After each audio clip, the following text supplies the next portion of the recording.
Eagles Entertainment. With the 10th pick in the 2021 NFL Draft, the Philadelphia Eagles select.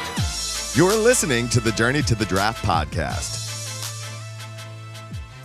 Welcome to the Journey to the Draft podcast, presented by Life Brand. I'm your host, Fran Duffy, and it's time to get you ready for week 2 in college football. And we've got a bunch of people here to help me do just that. 4 guests on today's show. First up, Mr. Relevant, our buddy Ben Solak from The Ringer drops by to talk about some of the top receivers, quarterbacks, and a guy that he likes more than everybody else. Fun chat here at the top of the show with Ben. Then we transition to Scouting Report with Eric Galko from the Shrine Bowl. He stops by once again to break down one of the more dynamic running backs in this senior class who could see his stock soar here this fall. Then we transition to Saturday Scouting, where we get with Ben Fennell and start our look ahead to week 2. We've got matchups, players who can help themselves the most, players you need to watch here this Saturday in college football, as well as an interesting mock draft to comb through. Then we wrap it up with Pick 6. Ross Tucker and I preview 6 more games for the weekend in the only way we know how. That's by having fun. Stick around for the end of the show in that segment. I love catching up with Ross every single week here on the show. As always, rate, review, subscribe. If you like what you're hearing, make sure you hit that subscribe button. And if you also like what you're hearing, you want to throw us a little bit of help, jump on the Apple Podcast, leave us a rating, leave us a comment. If you've got a question, if you've got a mock draft that you want us to pick apart, if you've got rankings you want us to take a look at, go on, leave us that in the comment section on Apple Podcasts or Stitcher, wherever you listen. That helps us out, and we will answer your question here on the show. That being said, let's get this one rolling here. I'm really excited to catch up with my friend Ben Solak. Over with The Ringer, it's time for Mr. Relevant. It's time for Mr. Relevant.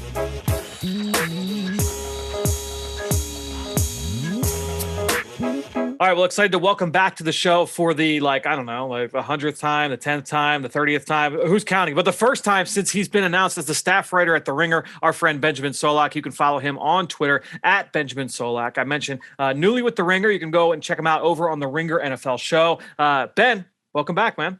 Yeah, thanks for having me. Eagles kickoff, right? This is the last episode before kickoff? Last episode before kickoff. I'm very happy to be here. That's exactly right. And we've got a lot to cover here because, look, obviously with The Ringer, you're going to be doing a little bit less NFL draft and college football in season, but you did plenty this summer and this offseason. So you've got some thoughts. You've got some takes here going into the fall and going into the rest of the college football season. And I know from listening to you in the past, from talking to you offline, that you are a card-carrying member of 2 fan clubs that I am also a big member of as well. That's wide receiver Chris Olavey, wide receiver Treylon Burks. Both guys potentially in this NFL draft. Olavey a senior, Treylon Burks an underclassman. Give us some takes here on both of these guys. Very different stylistically, but both great in terms of their potential at the next level. Yeah, I mean, you're a draft guy. I'm a draft guy. Everything could be perfect. You could be working, covering the NFL full time. The whole Eagles team is great. I'd still be watching prospects, trying to figure out who's good, who we're going to draft. So I've loved Chris Olave for years. I was shocked he didn't come out. He's probably trying to chase that Devontae Smith arc where he's just so good, so technically refined relative to competition that he's putting up ungodly numbers. He's pushing for the Heisman. He's pushing for the top 10 pick, whatever. I thought he could have been a first-round pick last year. I think it'll be a first-round pick this year. And right, it's that technical prowess. The best way of saying it is Olave's got an answer to every question. You know what I mean? He's playing Clemson and Alabama, and he's gone up against press cover corners who've got, the length and the NFL size and all the things that should beat him. And he just doesn't have a problem with it. He has every tool in his toolbox to get the job done. Treylon Burks has one answer to every question, and it's being 6'3", 230 pounds. But both work, right? Olave can solve every problem because he's got all the tools and he's got all the know-how. Burks is just so dominant physically. And always we want to say, will that translate? You do want to be technically sound. And so Burks certainly has more rough edges to sand than Olave does. I'm a lot more confident in Olave being that early round pick than I am Burks right now. But they don't build them like Burks. And when they do, they play a linebacker, right? He's playing slot receiver. Arkansas gets the ball in his hands. And when he has the ball in his hands, he's extremely physically dominant. When he's getting into his route tree, he's not trying to break you off with foot speed and quickness. He knows where his bread is buttered. He's going to break you off by stiff arming you at the top of his route. I'm a big fan of offensive pass interference. I love it. Never gets called, commit it all the time. Treylon Burks agrees. So he has to get a little better, ball in the air. You want him to be a little bit more consistent and contested catch for his size. You want him to be a little better of a blocker at his size, but they just don't make cats like this, right? And so you want to invest in these traits, especially in an NFL that's getting better and better at getting the ball to receivers early and then letting them create after the catch. When I look at Burks, I think I had said this previously on the show. I said it to you offline, just like a mix of AJ Brown, Deebo Samuel, and Terrell Owens, right? In terms of like it's a healthy mix of players. Yeah, like usage, body type, skill set, like kind of mix and match those three guys together. And I feel like you get what Treylon Burks can be in the NFL. And especially now in today's landscape from an offensive scheme standpoint, there are so many schemes now that I could say, yeah, like drop Treylon Burks in and there's a role. Maybe like 8 years ago, I would have been a little bit more concerned about that. Exactly. Oh, you know, like I don't know, like he might be a manufactured touch guy. But there are plenty of offenses now where that is built into the offense that's not as much a concern for me now. Where Olavey, he's creating that space for himself in multiple ways, whether it's with that speed or with his technical proficiency at the top of routes. Yeah, and right with Burks, it's worth remarking because of something I forgot to mention. I get so excited about how big he is. He can really accelerate, right? Yeah. Like his flying 20, that second half of the 4-yard dash. Maybe that's not that great. I mean, he's 230 pounds, whatever. The 0 to 10 is stupid quick on a straight line for a guy that big. Yep, especially for a guy that big. And that's what it is you look at safeties and corners who see his body, they see his frame, they see him with the ball, and they go, okay, he's going to run through me, and he's not going to be able to do it that fast. Because look at it. And then he's gone. The amount of angles that he beats in tight areas is stunning. It's all over his film. It's the crossing pattern against Georgia. It's the touchdown against LSU. It's the touchdown against Ole Miss. It's the touchdown against Florida. He's just constantly breaking angles you don't expect him to at his size. That's going to be huge for that manufactured touches, right? Like you said, because It's not just I'm going to be able to survive some contact from linebackers and corners, pick up dirty yardage. No, like he's going to be able to generate explosives because he has that ability to get upfield so quickly. So yeah, he's a special, unique player. A little bit of the DK Metcalf, Jalen Reagor trouble, where if he needs to turn a corner, it's not as much what we like to see. But you know what? We can get away with it when we're that uniquely explosive with that density, that dense of a body. So one guy I know that you're also high on at wide receiver that I have not done yet, but I kind of know the book a little bit on him is Dante Demas from Maryland. I know you tweeted about him earlier this week, right around around week 1. Give us the book here on Dante Demas. What is it that sets him apart from other receivers in the senior class in your mind? Absolutely, yeah. So when you're looking at the wide receiver classes, especially, this is true for all positions, but for wide receiver, we're trying to fit guys into roles, right? We talked about Treylon Burks' manufactured touch role. Well, if I want a field stretcher, right, and I don't necessarily, I'm a team that prioritizes size. I don't want my field stretcher to be 5'10", 5'11", 185, 190. He's just winning with speed. I want a field stretcher who's got the size to win over big corners, the size to make contested catches. The first port of call for me in this class is Dante Demas. Certainly there's more complete players, but I'm looking for that role. It's Demas. The concentration, the ball tracking, excellent. Absolutely. He's got a little bit of drops problems at times. Romeo Dukes, same problem in Nevada. Jalen Tolbert, so in Alabama, same problem. So it's not like he's alone in that regard. So drops problems at times, but the ball tracking is delightful. The contested catch, the catch radius is delightful. 6'3", 210 with burners. Kid can run. When he opens it up, it's good night. And you saw him with an early touchdown against West Virginia, where the West Virginia corners and catch man, right? So he's playing about 5-8 yards off the ball, and he's waiting for Demas to close the space. It's important in catch man you understand how fast your opponent is, when to turn your hips and open, because you're starting from 0 and he's already got momentum. And you're just watching this West Virginia corner and you're like, buddy, turn, open. And he just didn't read the scouting report and Demas is gone. And that's the other thing is Demas has a really nice ability to clear shoulders. If he can do it with his feet, he can do it with his hands, right? So we're talking about getting off the press coverage, getting off the catch man coverage. If you're going to be a vertical receiver, you got to get your shoulder past the other guy's shoulder. You have to be able to get hip to hip on him. That gives you the ability to open up and beat him with speed. And so Demas can do that with his length and he can do that with his feet. He's got really surprising hip sink and knee bend for a player of that size. And that helps you with the releases. But the other thing it helps with is that deep comeback and that deep curl. Yep. And it gives you the ability to get vertical on a guy, get even with a guy, threaten him with that upfield speed. And then at 15 yards, break it. Just drop your hips, drop your butt to the ground, get back to the quarterback. And so when we talk about routes in the vertical third, deep comeback, 9 route, the post route, everything that we're basically staying on a third of the field, you're working vertical stems. Demas has all of those in his bag already. So for that role player, I love Dante Demas. He's that sort of second, third round pick. He carves out a role pretty quickly, sticks in that role, and is valuable to an NFL team right away. And it seems like that was kind of the book on 2 of,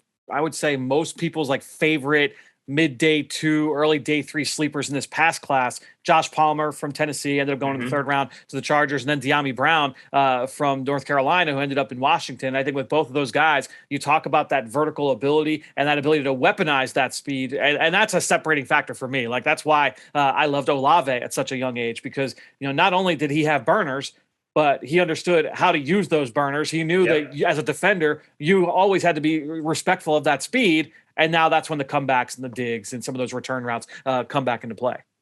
Absolutely. And when we talk about working that route tree, having multiple answers is really nice, right? You bring up a guy like Josh Palmer. A lot of Josh Palmer was that physicality to generate that angle, and then he was able to keep that kind of box out positioning. He certainly had speed, but keep out that box out positioning for the deep pattern. De'Ami was a lot of speed, right? De'Ami was really good against that off-man catch man because he could really accelerate on you. For me, Demas has both in his bag, right? He's certainly a little bit more reliant on the speed, but to me, he's got both in his bag. And so now we have the ability to win against different prototypes of corners, different types of coverages, and that gives you, I think, an easier ability to onboard in year one, especially to make that impact right away. Like Josh Palmer, he's probably going to suffer a little bit from my quarterback can't get me the ball syndrome. But actually, the young Tagovailoa, who's the quarterback in Maryland, you look pretty good. Yeah, that's all right against West Virginia. So if we get some decent quarterback play there in Maryland consistently, Demas is going to become a big name because his numbers are going to stand out. One question I've got for you on the defensive side of the football, obviously a big topic of conversation every offseason is, whatever bucket we want to call this, if it's positionless players, it's the hybrids, the tweeners, whether we're talking nickel safeties, corner safeties, the linebacker safeties, DND tackles. So I'm going to take, who is your favorite, most versatile player on the defensive side that you've studied so far in this class? And you could take this whatever way you want.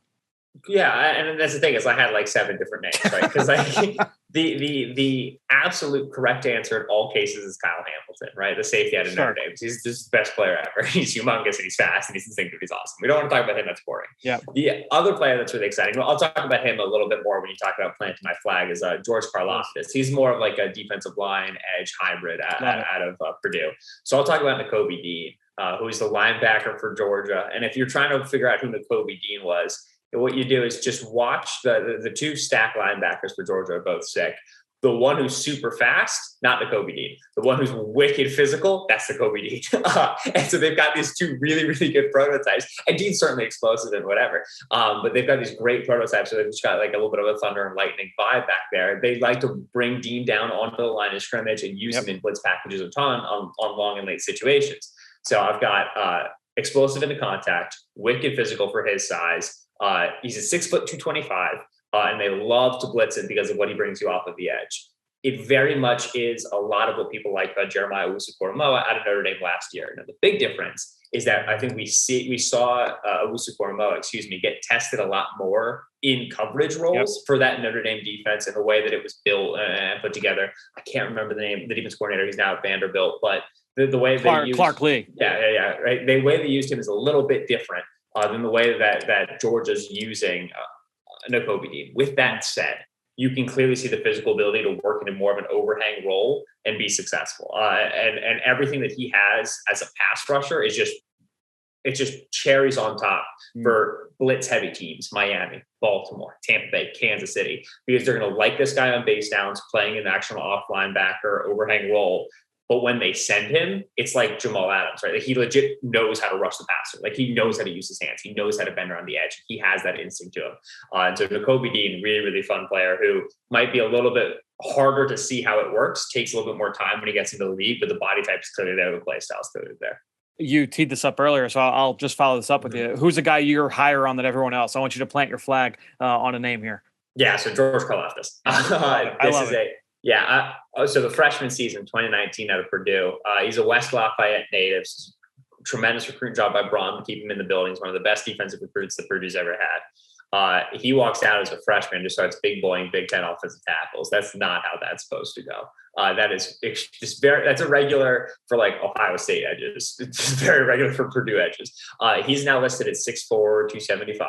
And you can see even as a freshman when he was a little bit lighter, what it looked like in terms of when I'm on the outside, and I'm facing tackles who are taking soft sets and they're taking deep sets and they're not protected by tight ends, I'm going to go and I'm going to take your chest, and I'm either going to put you in the quarterback's lap or I'm going to snatch trap you. He has a rush on Alex Pacheski, the tackle out of Illinois. He's a draftable player. Oh man, I mean, like he's played in a similar role as JJ Watt. He's clearly watched Watt film, right, because of how that's worked. And Watt always had that on that outside when he was rushing against tackles. Put my hands in your chest and I just drop you to the floor, and then I'm able to keep a tight corner regardless. And Carlaftis hits it. I've watched like 100 times. It's just a stupid rep. So we have that power on tackles who are a little bit lighter and are giving me space, and then they'll kick him in on the inside when they got long and late downs, and all of a sudden it's a guard, and I can get long arms on a guard. He's got length, and guard's going to be a little bit stubbier in college. I can get long arms on you, and then I can arm over you, then I can swim you, and then I can club you, and I can get to half a man, and I've got the quickness to do that.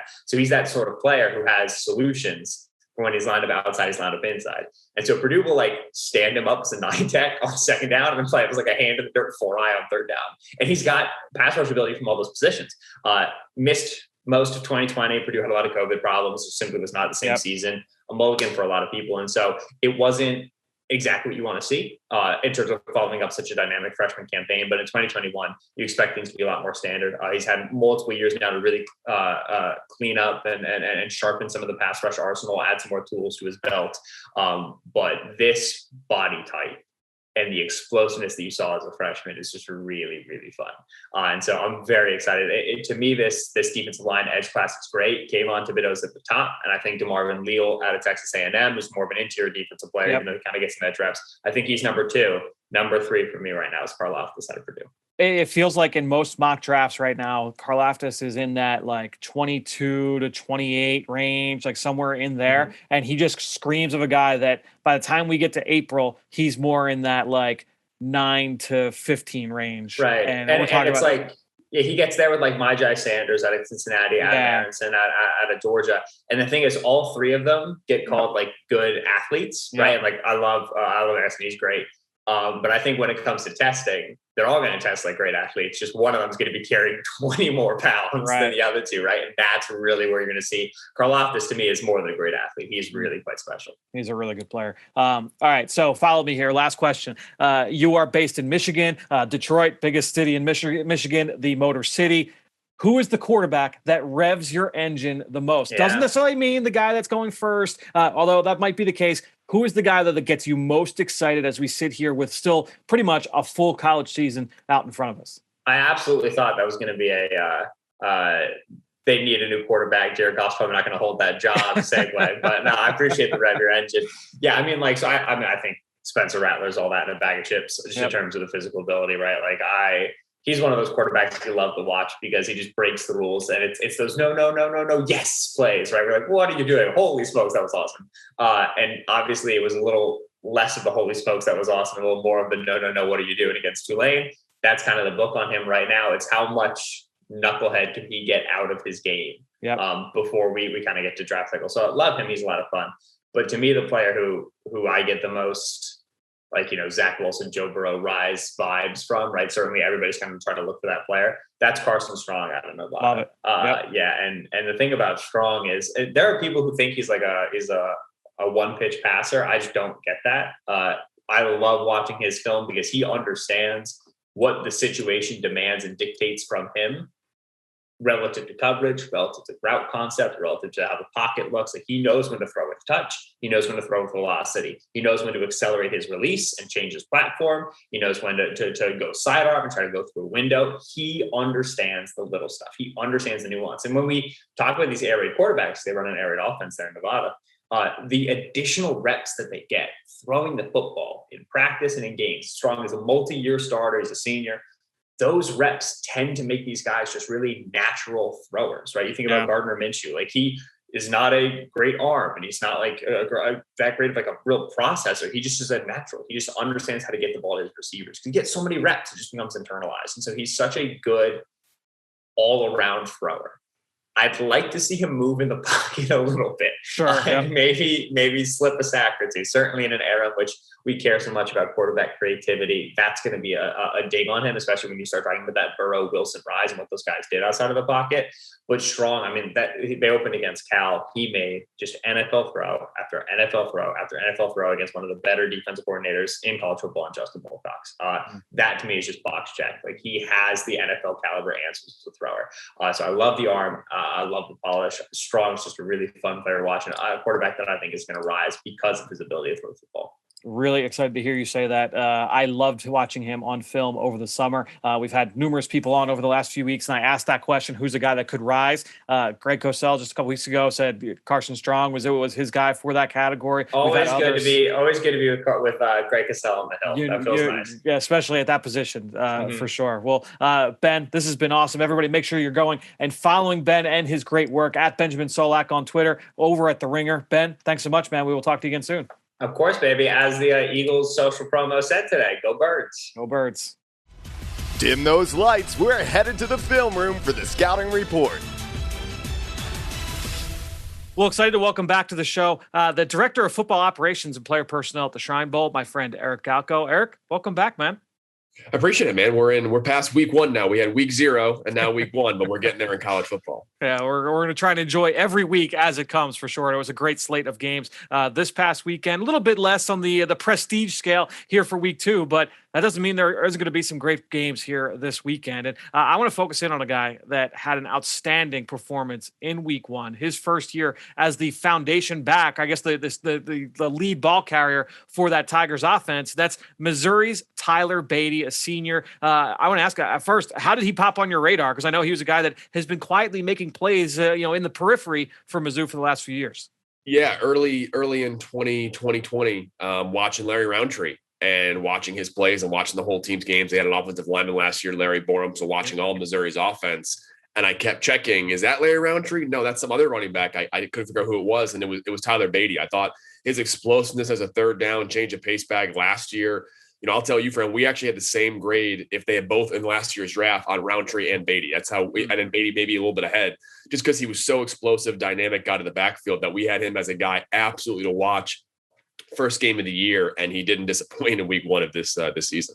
Yeah, he went for just about 200 yards rushing, all purpose. I mean, he was impacting the game in a number of different ways. So that said, let's get into the scouting report. What are your thoughts on Beatty and how he can impact an NFL team?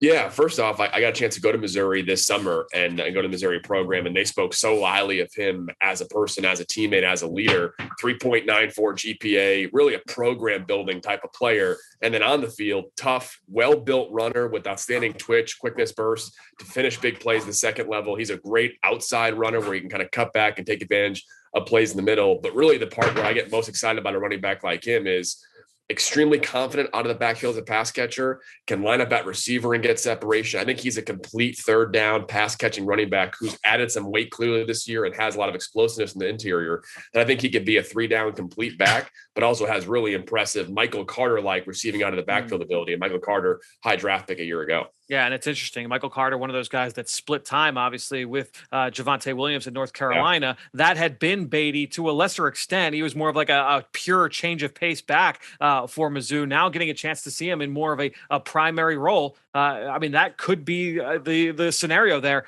for him this year. What do you see? I mean, you talk about him potentially being a 3-down back. Do you want to just continue to see what he did this past Saturday? Just see him kind of stack week after week after week here. He's got a plenty of tread left on the tires based on his role the first 3 years.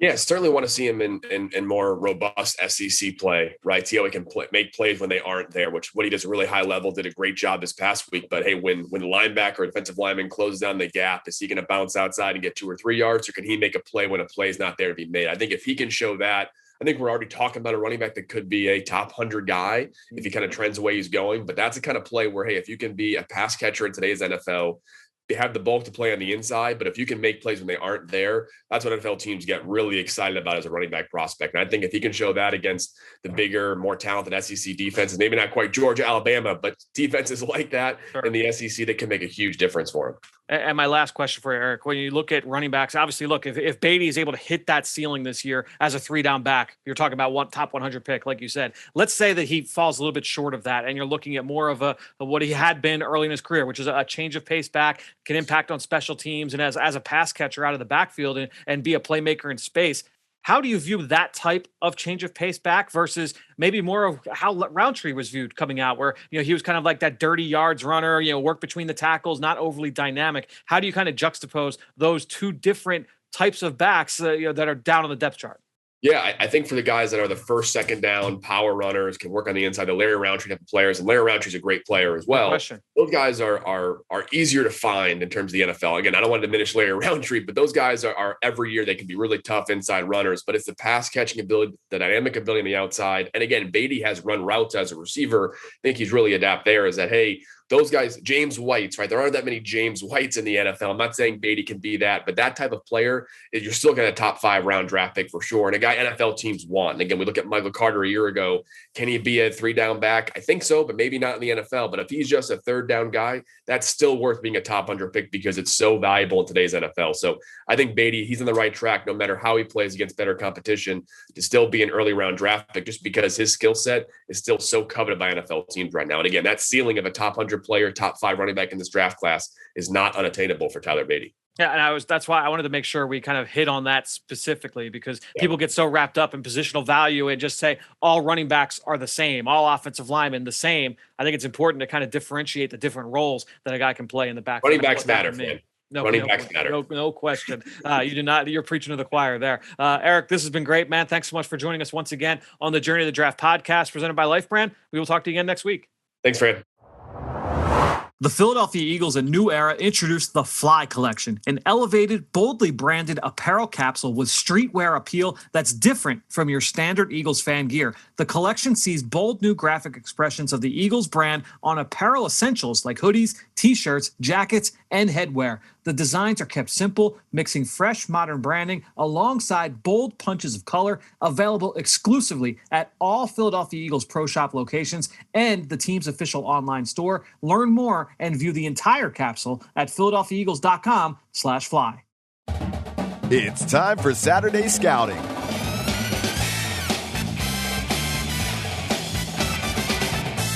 All right, well, let's start our look ahead here for week 2 in college football, officially week 2, the soft week 3. I don't know how often we'll keep talking about week 0 as week 0, but nonetheless, as I welcome in Ben Fennell. Ben, a bunch of matchups that are interesting here this week.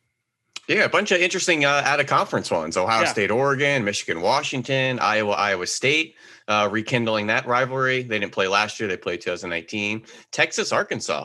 That's a fun one there. Steve Sarkisian facing his old SEC opponents in the Arkansas Razorbacks. Bunch of really good non-conference ones this week. Yeah, you get, and it's interesting because you get, like, in week 2, it's always this way. You get some of those interesting non-conference ones, but then you also get the regional ones as well. Like, so you got the Iowa State, obviously that's a cross conference one, but even like Stanford USC, they're in the same conference, but they always play this early in the season, usually week 2. Don't fail to mention Clemson and South Carolina State. You just throw out all the records when they face each other. Yeah, no question. All right, man. Well, let's get into some of our matchups here. Pick one-on-one matchup with NFL draft implications that you're most excited to watch here this weekend.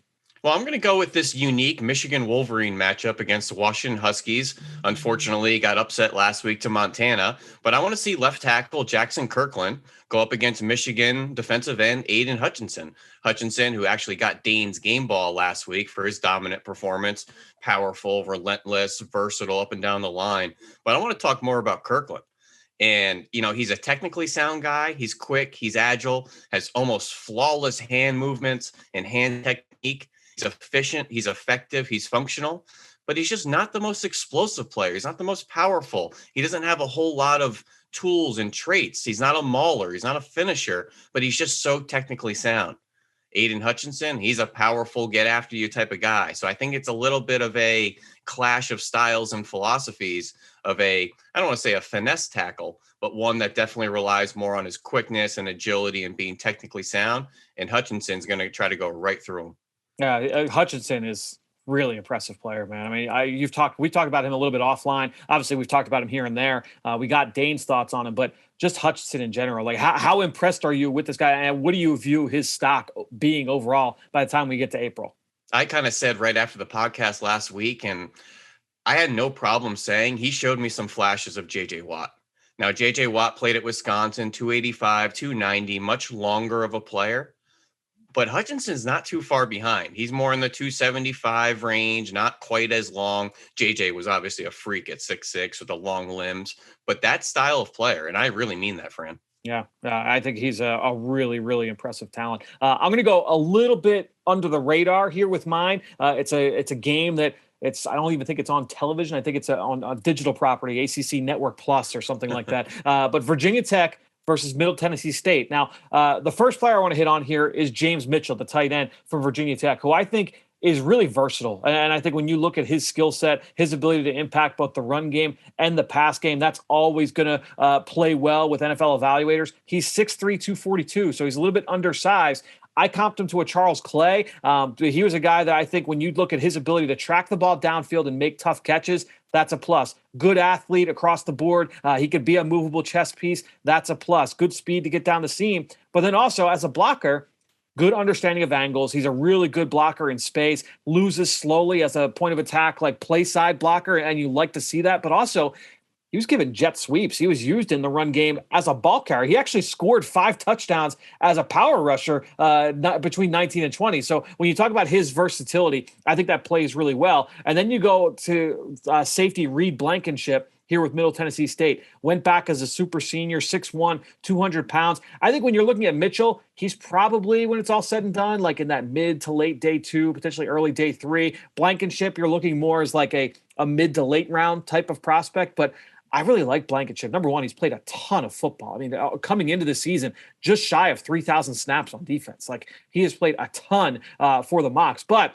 when you look at his game, I think it comes down to his instincts, his toughness, his ability to quickly key and diagnose is really, really strong. I do think he's more of a backup in the NFL, but I feel really good about him as like a third or fourth safety in the NFL. Like, I think he's going to last here in the league. So an interesting matchup for sure. When you look at, the tight end versus safety, I think that he will be at times asked to play man-to-man against James Mitchell. So just something to keep an eye on if you stumble across the ACC Network Plus on your digital networks. Yeah, James Mitchell was a guy I watched last year. I thought he was going to come out, and instantly I wrote down Delaney Walker. Almost for his blocking, his physicality, his frame. And Reed Blankenship, a name we've been hearing for almost 3-4 years now. Yeah. He flashed on the scene, first team Conference USA, I think as a freshman. Yep. And then was injured, disappointing season, but was on the freak list. So now we're just looking for him to put it all together and really come back to form like we saw him early in his career. High floor player. Like, I feel good about Blankenship going into the NFL. All right, next category here, most to gain. Who's a player that could really benefit from a strong performance this week? I'll let you go first here. And I didn't think I'd be mentioning this twice, but South Carolina State has a couple interesting prospects, as they have the past couple years, whether it's our own Javon Hargrave, whether it's Darius Leonard with the Indianapolis Colts, but cornerback Jacoby Durant has a huge opportunity this weekend against Clemson. He's from the area, Lamar, South Carolina. He was a high school quarterback, DB, kick returner, but he was an All-American in the spring. Fran, he had 4 interceptions in the spring. He only played 4 games. Right. He had 3 in 1.5 against Alabama A&M, if I'm not mistaken. But he's 5'11", 180, a little small, a little frail, but he's physical. He's got the ball skills, was the MEAC preseason defensive player of the year. So there's high expectations. The best competition so far, he played South Florida 2 years ago, UCF 3 years ago. Clemson Tigers come to town. All the scouts are going to put on this tape first and foremost. And he's a guy that our good buddy Jordan Reed had as his number 3 HBCU prospect, which I absolutely love that ranking system he just put out this summer. So a guy that's pretty highly coveted by some analysts. And will obviously get tested by those Clemson receivers. So an outstanding matchup here for this one. I'm going to go similar kind of style here in that you've got a mid-major school and a group of 5 program going up against a Power 5 school in Appalachian State taking on Miami. And I'm going to make a prediction a little bit later in the show regarding this game. But really, I mean, this is huge for these App State Mountaineers, right? I mean, you look at a handful of guys. They had 6 guys on the Senior Bowl watch list, Ben. They had another redshirt junior, Cameron Peoples. That's another player that a lot of people feel could be the best prospect on the team. So a handful of players that this really means a lot to. So I mentioned Cameron Peoples, the redshirt junior running back. Keep an eye out for him. But you look at this senior group. Sean Jolly, the corner, a lot of people really high on. Jalen Virgil, we've been hearing him on the freak list for the last 6-7 years down there at App State. He'll be in this game. Corey Sutton, another player at wide receiver to watch. Defensive lineman Demetrius Taylor. They got the linebacker DeMarco Jackson. And then the transfer quarterback, Chase Bryce. I'm going to talk about him a little bit later here with Ross Tucker as well. Chase Bryce was at Duke last year, Clemson previously. So when you look at a bunch of players here, huge opportunity, big stage against Miami here for Appalachian State. And Fran, they have a 4-year starting center. I can't believe you didn't mention it. His name's John Hunter, but he goes by Bear Hunter. Right. Center for App State. Absolutely outstanding. He's been a 4-year starter out there. His dad's actually the running back coach at Wake Forest. So definitely from a football family. App State, tons of prospects. No question. All right. Let's actually did that game in 2016 when Miami went to App State. They went to North Carolina. We talked about it here on the show. Yeah. Which is very rare for a Power 5 school to go to a Group of 5 or an FCS school at the time. I think they're Sun Belt at the time, but now this is the other half of the home and home contract. Interesting. That's a good call on your part. All right. Prospects after dark, a player that is worth watching in a game that starts after 8 p.m. Eastern on Saturday that we want to profile here. So we got those late night games. Who's a player you're going to watch? Yeah, I got a weird one out here. How about Colorado State against Vanderbilt? In Colorado State, we're actually going to talk prospects, not the SEC Vanderbilt, who unfortunately got upset at home last week. But Colorado State, 2 players. Tight end, Trey McBride, really interesting player. He's got good size. He's like 6'4", 260. He's competitive. This guy was a high school leader. His all-time high school leader in home runs, basketball points, was second team Mountain West last year, first team in 2019. As huge a sophomore, week. Last week, caught 13 of 14 targets for over 100 yards. Great hands. Reminds me a lot of Hunter Long that came out last year at Boston College. Same staff. And then on the other side, defensive end Scott Patchen, who's a Miami transfer, who was supposed to have huge expectations. Those Miami Hurricanes kind of disappointed, transferred last year to Colorado State and was showing up every week, just like he did last week. 7 pressures last week. He is a powerful power rusher. So Scott Patchen on the defensive side, Trey McBride, tight end on the offensive side, Colorado State against Vanderbilt. Yeah, McBride is an interesting player. He's another guy. I feel good about his transition to the NFL. Even if you question what the ceiling is, I feel like that guy's going to play in the league. I'm going to go a little bit higher up on the scale in terms of prospect prestige here. Look, I mentioned this game earlier. USC, Stanford. Doesn't kick off till 10:30 Eastern on Fox. So if you're just you're getting in, getting in from date night with the wife or with the husband, whatever, you get home and you're like, all right, let's turn on some football and maybe kind of zone out a little bit. USC, Stanford. Drake Jackson's one of the best defensive players in the country, and you're going to watch him coming off the edge here for the Trojans. His ability to impact the pass game, impact the run game, unique body type. The flashes are outstanding. It's obviously a rivalry matchup here against the Cardinal. Watch out for Drake Jackson here on the defensive side. You got Drake London, the wide receiver, on the opposite side, but Drake Jackson at defensive end. Keep an eye out for this kid. A really, really impressive talent. Yeah, absolutely. I'm hoping to see Isaiah Palomal back out there, who missed last week's game due to health and safety protocols. I'm not sure if that was COVID related, but a guy I have pretty high expectations for. All right, so let's go call your shot here. Predict a big game from a prospect for this weekend. Both of us did pretty well, if I remember right, with our predictions from last week. I'm going to go with Purdue wide receiver David Bell. They take on UConn this week, and UConn has just been kind of a mess. They had their head coach, Randy Edsall, step down after initially saying that he was going to retire at the end of the year. Then he stepped down earlier this week. So that's been a disappointing start for them. They got crushed by Fresno in week 0. Then they lost last week to Holy Cross. So Purdue wide receiver David Bell. I like Bell. If you look at it as a pure possession receiver, he's got really good hands, outstanding hand-eye coordination. His ability to finish at the catch point is really good. He's strong. I just want to see him be a little bit more technically proficient because he's not going to be the kind of snappy route runner like Rashad Bateman was. So I need him to be a little bit more technically proficient than what we've seen so far. But in terms of just go up and get it guy, just consistent at the catch point, that's David Bell. That's a guy that's going to have a big game here this weekend. I don't know if I did too hot last week, Fran. I thought those Indiana Hoosiers defenders were going to shut down the Iowa Hawkeyes. And while they did show up, a lot of those issues were on the other side of the ball. not quite the performance I wanted. And I initially had written down here, Breece Hall was going to have a big game, but then that would have been at the expense of Iowa again. So I scratched that. I love the matchup of Bijan Robinson at Texas against Jalen Catalon.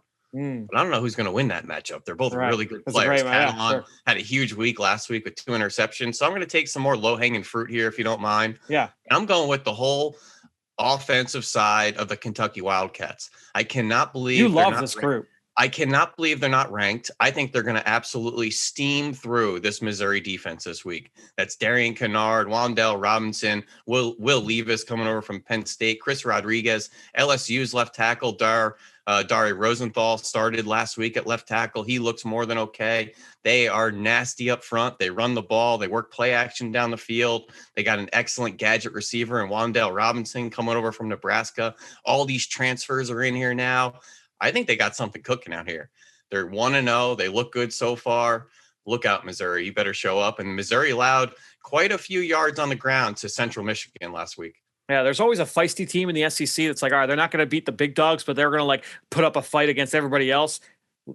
I think the Kentucky might be the early one here. And the not being ranked after that performance, I think that's going to fire them up even more. I like it. All right, let's get to our comparison chat. An NFL comp. Let's talk about a player playing this weekend. And I'm going to go a big one here. We got Iowa State, Iowa. We're going to predict the game in the next segment here with Ross. 4:30 Eastern on ABC. How about the Iowa State? You talked about Breece Hall, the running back. Let's talk about Brock Purdy, who has been there, I think, for 3 seasons going on 9. He's been a long-time starter going back to his true freshman season. Whenever I study him, the tools aren't outstanding. The numbers, I know it was like a little bit down year last year, and it was a little bit of a disappointing performance this past week against Northern Iowa. But there's just like something I like about Brock Purdy. Like I kind of felt the same way about a prospect that had similar skill set coming out of school, and that was Gardner Minshew when he was at Washington State. Like you just like watching the guy play. He's got a little bit of like that, that throwback like gunslinger mentality. It's like, I don't really care. I'm going to put this ball right where I want it, and if it's intercepted, it's intercepted. The next time I'm going to make that throw, and I'm going to make it, and I'm going to stick it in there for a first down. I feel like Brock Purdy has a little bit of that.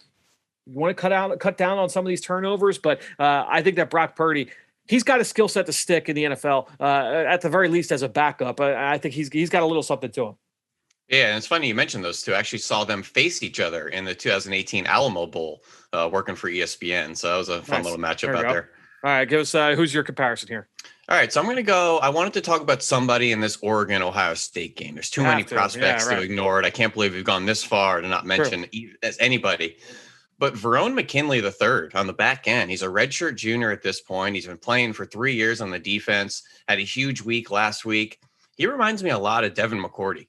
And he's just a very smart, instinctual player, great football IQ, always under control, but has very elite movements once he sees it, has good ball skills. This was a cornerback prospect coming out of high school, so he kind of projects to that nickel safety. Same thing with Devin McCourty, cornerback at Rutgers, moved to safety, very smart player, veteran player, good range, good recovery, takes proper angles, the ball skills. You want to formation them into the box and sub packages. They're tough. They could do it and stick their nose in the run game. I wanted to say Javon Holland, but he just came out last year. I think he's going to be a piece the Miami Dolphins really love, getting him in the second round. But I think Devin McCourty, Verone Mckinley III on the back end, number 23. Look out for him this week against Ohio State. And they have Chris Olavey, Garrett Wilson, that high-powered offense. He's going to get tested. And this may be his best tape and best competition this year, last year for scouts to look at. I feel like you can sympathize with this. I remember the first time I watched Verone McKinley, and it was after 2019. It was coming into the 2020 season. It was summer of 2020. I remember being in my house. Obviously, we're quarantined or inside. It was a beautiful day outside. I had my laptop out on the dining room table. My son's like crawling, running around me, and I'm watching this Oregon secondary that after 2019, like you had the corners in Lenore and Thomas Graham, you had the safety, in Javon Holland, you had Mikel Wright, there was the true freshman, and I was like, they got another guy in Verone McKinley. Like, all right, like I'll watch him too. Like I'm watching the rest of these guys. Like I might as well watch another guy. He was going to be a redshirt sophomore, so he was going to be eligible. I really liked McKinley. Like I thought McKinley really, really flat. His skill set was apparent very early on. Like the versatility to play inside, outside. You saw the athleticism, the instincts, the ability to finish. And I felt like, all right, because I really liked Javon Holland last year.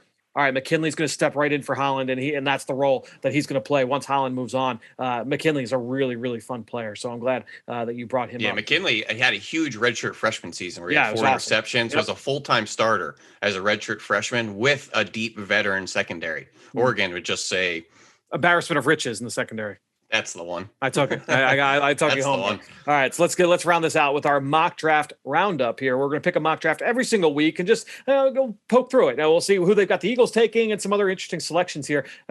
This mock draft this week is going to come from Bleacher Report, and once again, they are leading on a handful of different scouts and analysts, and I love what they're doing, what they're building over there with this group. Brandon Thorne, Corey Giddings, Derrick Klassen, and Nate Tice. All 4 guys do excellent work from an individual standpoint, but love getting just kind of this coagulation of all of their thoughts here for this mock draft. So they have the Eagles in this mock picking both 6 and 19. So only 2 first-round picks for the Eagles in this mock draft. The first one at number 6, they've got safety Kyle Hamilton. So let's take a look here. This is the blurb from the mock draft. So I'm just reading this verbatim.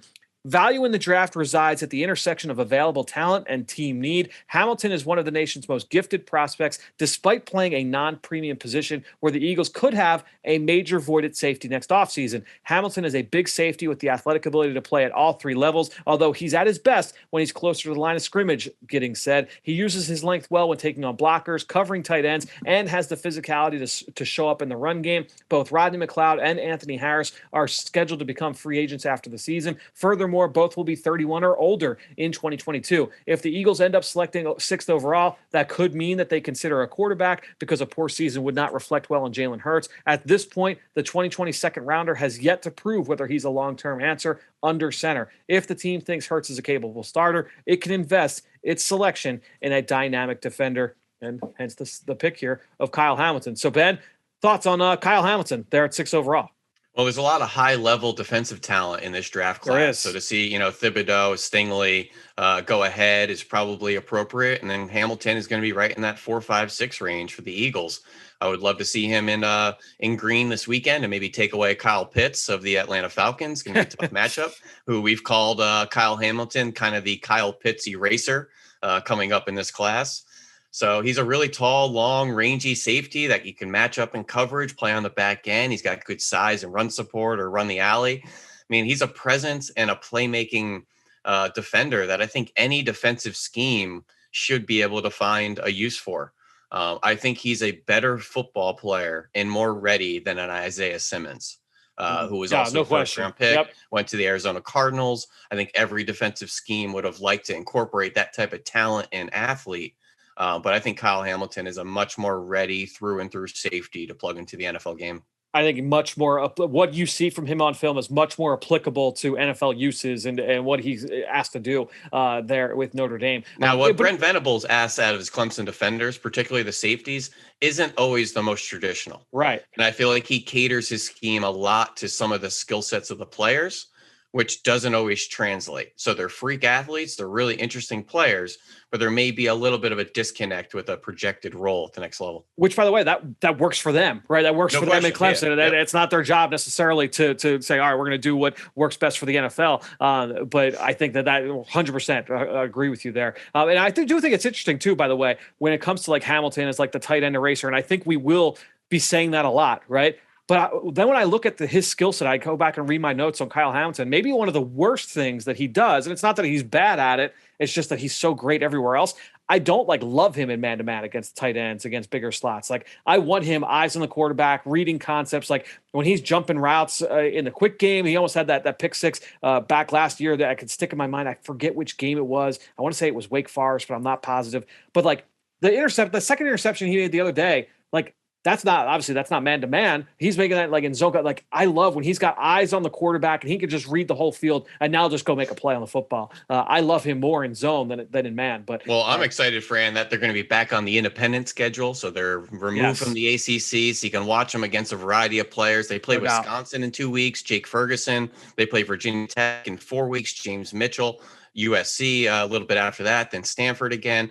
He's going to get tested quite a bit. There's a lot of tight end talents on those teams. So the top five, you alluded to it, Spencer Rattler, number 1 to Houston, Kayvon Thibodeau, number 2 to Detroit, Derek Stingley, number 3 to the Jets, Evan Neal, number 4 to the Cincinnati Bengals. Those 4 seem to be like the chalk top 4 in most mock drafts that you look at right now. And then Kenyon Green, the offensive lineman from Texas A&M, he went number 5 to Jacksonville. Let's fast forward to the Eagles' next selection, number 19. They've got pass rusher George Carlaftis. We talked about him earlier in the show with Ben Solak. And here's the blurb from these guys. If not for a leg injury and testing positive for COVID-19 last season, Carlaftis may have gone much higher in this projection. And here's a quote from Derrick Klassen. Carlaftis shows stunning explosiveness off the edge for a 6'4", 275-pounder, Klassen said. The Eagles have a ton of solid pass rushers, but they could still use a real home run hitter like Carlaftis. Don't be surprised if he plays himself into a top 10 spot now that he has returned from last season's struggles. As a true freshman, Carlaftis registered 7.5 sacks and 17 TFLs.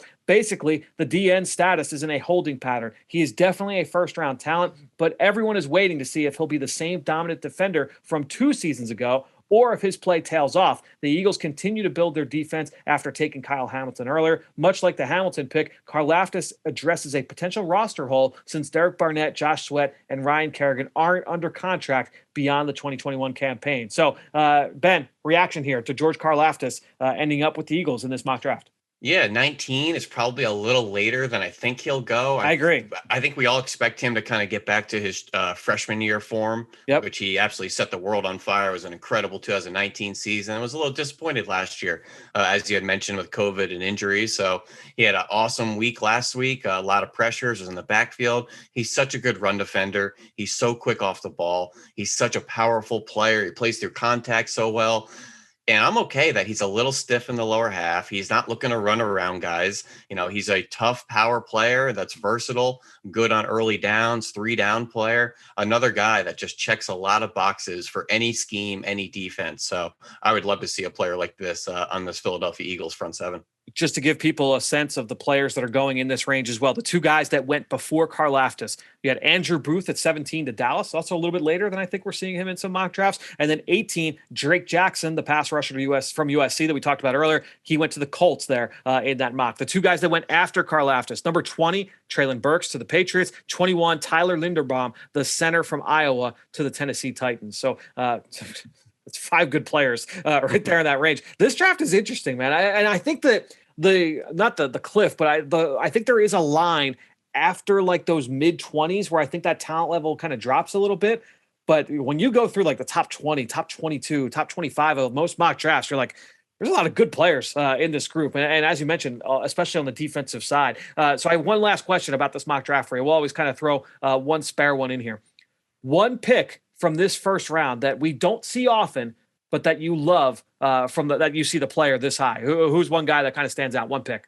Well, as we're sitting here in early September, starting to see the narratives of the draft class, and it seems like after tackle Evan Neal and tackle guard Kenyon Green, there's a huge mix on who's the next tier of tackles. And every mock draft has people different who's going to be that next off the board. I see some that it could be Abe Lucas. Some could be Jackson Kirkland. There's a lot of other tackles around. Todd McShay has Zion Nelson and Charles Cross in there. So there's a lot of kind of mixing theories and evaluations. But in this particular mock, a number 11 overall to the New York Giants is NC State left tackle Ikem Ekwonu, who we all call Icky Ekwonu, who played some guard last year, also played tackle. He is a powerful, people-moving SOB. This guy uncoils on contact. He finishes defenders. He's nasty in space. Long story short, Fran, I just haven't seen him in first-round mocks. He's a really good player. He's going to be a riser. But I think after that first tier of Evan Neal, Kenyon Green, it is open season for your opinion, your mocks, your evaluations, your rankings with the tackle and guard group. I love this because Brandon Thorne obviously is doing a lot of the offensive line evaluations there. So for Brandon to have him this high, I think you and I are both excited by that. Is he not like just a pure like Dave Gettleman hog molly, like perfect fit for that situation? So yeah, like makes perfect sense. Same line of thinking, because I went number 15, just 4 picks later, Daniel Falelae from Minnesota. This is a guy that I've been really high on now for the last couple of years after watching him as a true sophomore with Minnesota. His only second year of playing American football. Falelae, he came up from Australia, similar to Jordan Mailata. He had college eligibility. He went and took it. I really, really am high on this kid and what he could be. You don't necessarily see him in the first round, and you definitely don't see him in the top 15. They've got him going 15 overall to the Denver Broncos. I love that for Falelae. So to me, that was another one I was really, really excited by. Yeah, and I think the more I look into this, I mean, like Jordan Reed has Darian Kennard in the first round. McShay had Rasheed Walker in the first round. Renner had Abe Lucas in the first round. There's so many different opinions after that first tier of offensive line, and I think it's going to keep changing. It's a deep tackle group. It's an interesting guard center group, but as far as where you're ranking them at the moment, they could be all over the place. Yeah, it's. I think it's one of the interesting groups for sure going in through this pre-draft process, and obviously a lot of football left to be played for guys to see their stock go up and go down. Well, Ben, we got a big weekend here in college football. We're going to preview 6 more games coming up right here with Ross Tucker in Pick 6. Now it's time for Pick 6. All right, well, back for another edition of Pick 6 is my buddy Ross Tucker. You can find him on the Ross Tucker Football Podcast. You can follow him on Twitter at Ross Tucker NFL. Ross, we both tied last week, man. We went 3-3 in our picks, including some near misses. I mean, we were so close to our upset specials last week. You picked Fresno State over Oregon. They came within a touchdown. I had Louisiana Tech over Mississippi State. La Tech lost by 1 point. I was on the edge of my seat watching that one. You took Georgia over Clemson. I took Clemson. So you got the win there, and I got the win in the over/under with Iowa's rushing yards. But a great first week of college football, man. So the only reason why Iowa didn't hit the over on the rushing yards is because Moss, that kid, had 2 pick sixes. Yep, exactly. Otherwise, right. Iowa killed Indiana. So the over 174.5 rushing yards was the right play there. So you lucked out. And yes, I did the UConn Holy Cross game, Fran. I was driving back, listening on my satellite radio, listening to Fresno State, Oregon, and it was tied. And then Oregon scored to go ahead I was like, oh, it really, it makes it so fun. Like Georgia Clemson, I knew you had Clemson. I had Georgia, so I was so happy. By the way, Georgia's whole defense looks like Micah Parsons. I mean, their whole defense is just fast as heck. It's crazy. Yeah, it's a really good front seven there, and they obviously took over that game like we talked about earlier this week here on the show. But let's get into this week's picks, man, and we'll start with a couple pick-ems. We'll start first with Texas and Arkansas. Former going back to the Southland Conference here. Who's your pick in this game and why? I'm going to go Texas because I thought that was actually a pretty impressive debut for Steve Sarkisian, for their new quarterback, Hudson Card. I mean, that was a good Louisiana team they played that was ranked for a reason. They had a lot of guys back from the team that won a bunch of games a year ago, and Texas controlled that game from start to finish. I thought it was a very mature win for the Texas Longhorns, and you combine that, I just think they're a more talented team than Arkansas, and I'll predict that they'll win again because now they got some momentum. They're believing with Sarkisian. Texas has been one of those teams where it's like, oh, is Texas back? Is Miami back? Is Florida State back? I feel like Texas, their effort this weekend, it gave you some hope, and I think Florida State, with what they did Sunday night against Notre Dame, that gives you some hope for where those two programs are heading. I will take Texas as well here. That said, have you done anything? Have you seen anything of Treylon Burks, the Arkansas receiver? Dude, he is a stud. Like, he reminds me of T.O. Like, that's the kind of player I think he could be in the NFL. Everybody says that. My question is, because I know we got hurt. Well, I was listening to that game on the radio too.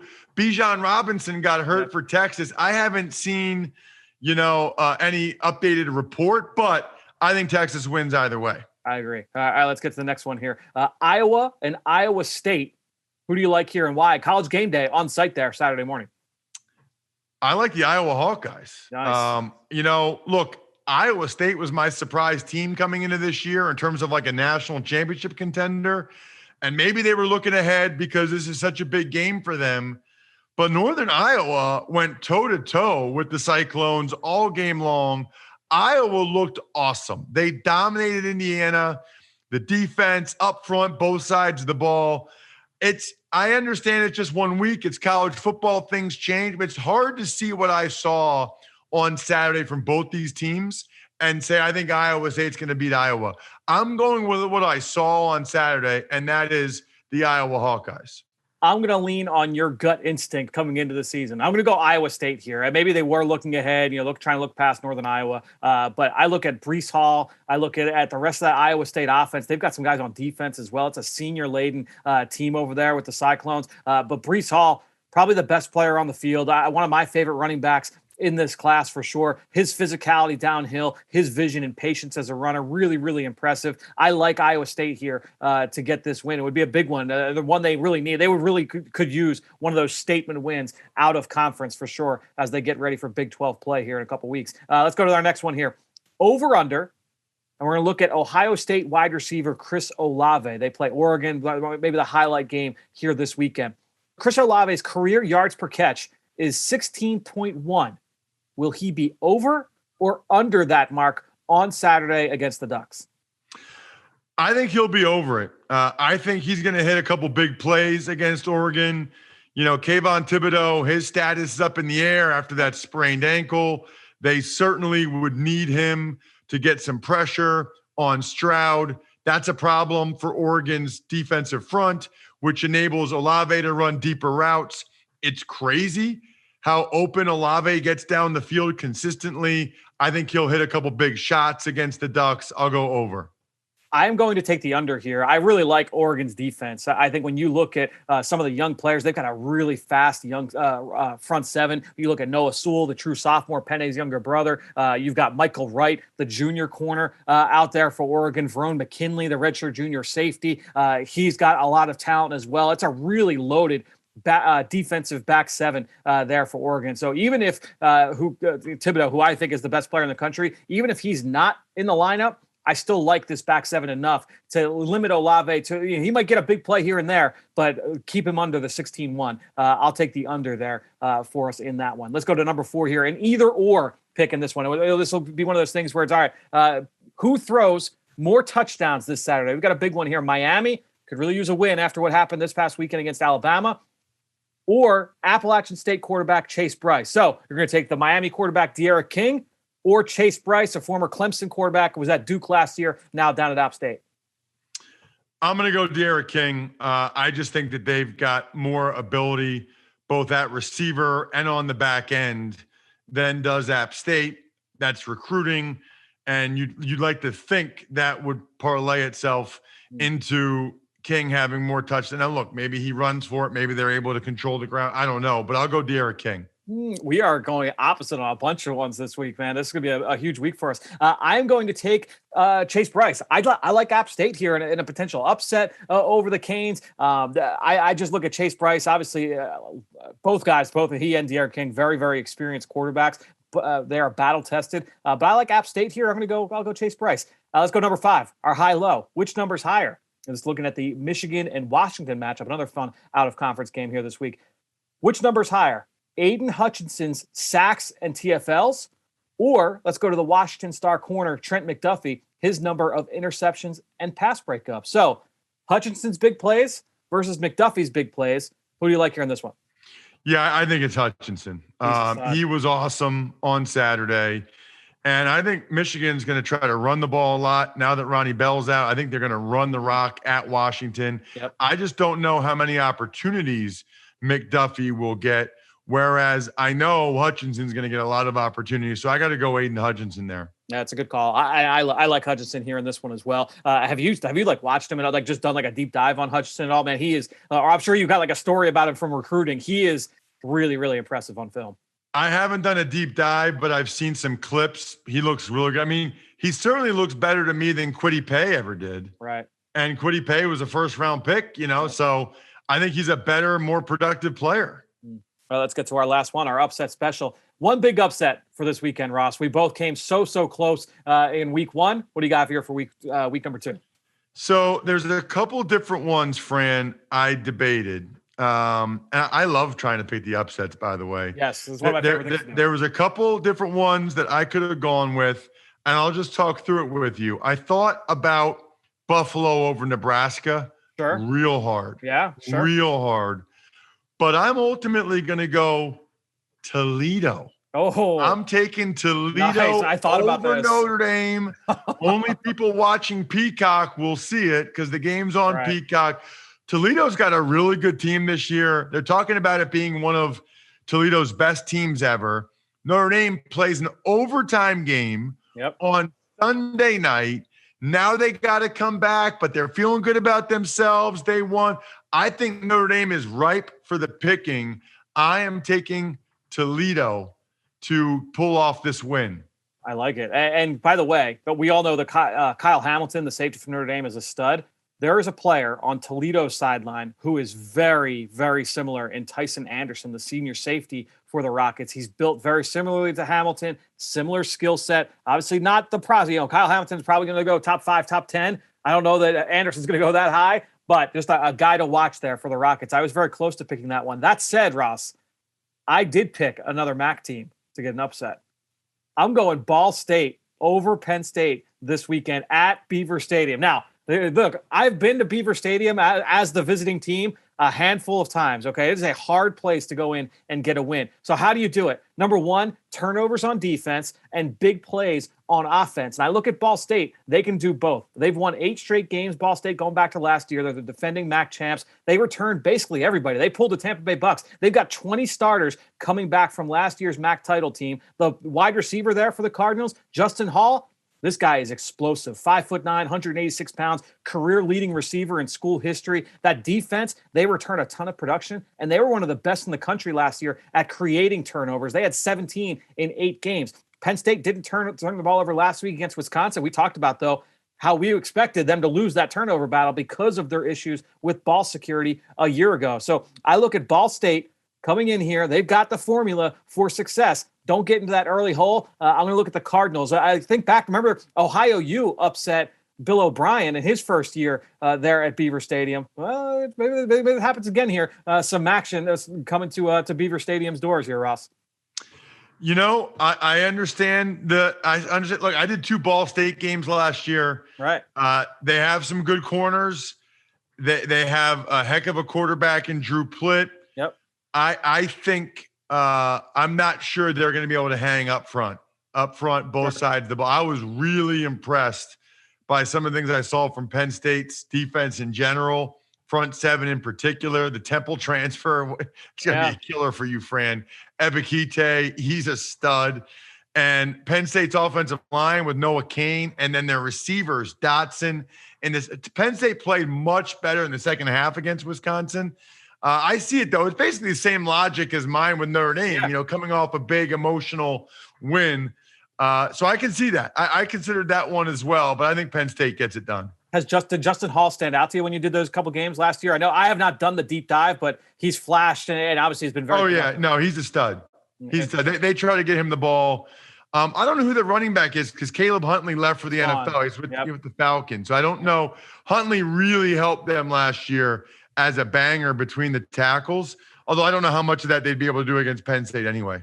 Yeah, it's we'll see. This was a tough one to be able to pick. I was very close to picking your game. This will be an interesting one. Well, Ross, we'll see how we do next week right here on the Journey of the Draft podcast. Thanks again for joining us here for Pick 6. Absolutely, man. My pleasure. Thank you for having me.